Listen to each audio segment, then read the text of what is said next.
தாய் தமிழ் உறவுகளுக்கு அன்பு வணக்கங்கள். சிங்கம் மாதிரி கிளம்பி வந்தார் விஜய். இப்போ கடைசியில் சீட்டுக்கட்டில் இருக்க ஜோக்கர் மாதிரி மாறி போய் நிற்கிறாரு. இந்த ஜோக்கர் யார் கையில் சிக்குனா ரம்மியில் டிக் அடிக்கலான்னு வெயிட் பண்ணிகிட்டு இருந்தாங்க. அதில் அந்த ரம்மியை கையில் வச்சுட்டு ஜோக்கருக்காக வெயிட் பண்ணிகிட்டு இருந்தார் எடப்பாடி பழனிசாமி. அவர் இப்போது அந்த ஜோக்கர் நம்ம கைக்கு வருமான்னு பார்க்குறாரு. அதே மாதிரி பாஜக இந்த ஜோக்கரை நம்ம கையில் இருந்துச்சுன்னா திமுகக்கு எதிரான ஒரு வலுவான ஆன்டி இன்கம்பன்சி ஃபேக்டர் களத்தில் உருவாக்க முடியும்னு இந்த ஜோக்கரை பாஜகவும் எதிர்பார்த்துச்சு. கரெக்டாக காய்களை நிறுத்தினாங்க.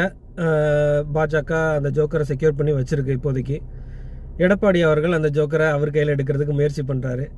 ஆக மொத்தத்தில் யார் விஜயை இழுக்க முயற்சி பண்ணாலும் உண்மையான ஒரே ஒரு விஷயம், ஜோக்கர் ஆயிட்டார் விஜய். இந்த ஜோக்கர் தமிழ்நாட்டுக்கே மிகப்பெரிய ஆபத்தான ஜோக்கர். இந்த ஜோக்கர் வெளியே வந்தாலே கூட்டம் கூடும். இந்த ஜோக்கர் வெளியே வந்தாலே இவ்வளவு கட்டுப்பாடுகளோடு தான் வெளியே வர முடியும்னா இப்படி ஒரு ஜோக்கர் எப்படி முதலமைச்சராக கோட்டைக்கு போக முடியும்? இப்போ ஒவ்வொரு வாட்டியும் ஒருவேளை ஒரு கெடு வாய்ப்பாக, தமிழ்நாட்டு மக்கள் பார்க்காத அரசியல் இல்லை, ஒரு கெடு வாய்ப்பாக விஜய்க்கு ஓட்டு போட்டு முதலமைச்சராக்கி கோட்டைக்கு போகும்போது டெய்லி இப்படி கூட்டத்தை கூட்டிகிட்டு போவாரா? கூட்டம் கூட அனுமதிப்பாரா? அப்போ காவல்துறை எப்படி செயல்படும்? அப்போ முதலமைச்சர் எப்படி செயல்படுவார்? முதலமைச்சர் அலுவலகம் எப்படி செயல்படும்? தமிழ்நாட்டில் இருக்கக்கூடிய அரசியல் நிர்வாகமும் அரசு நிர்வாகமும் எப்படி ஒழுங்காக இயங்குமா? இல்லை இந்த கூட்டத்தினால அது முடங்குமா?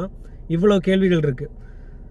இதில் கரெக்டாக இந்த ஜோக்கர் தமிழ்நாட்டுக்கு தேவையில்லாத ஜோக்கர்னு ஸ்டாண்ட் எடுத்திருக்கக்கூடிய சீமான் அவர்களும் நாம் தமிழர் கட்சியின் நிலைப்பாடும் தான் விஜயின் அரசியலை பொறுத்த வரைக்கும் சரியான நிலைப்பாட்டில் இருக்காங்கன்றது தான் நம்மளோட பார்வை. வாழ்க வளத்தோடு.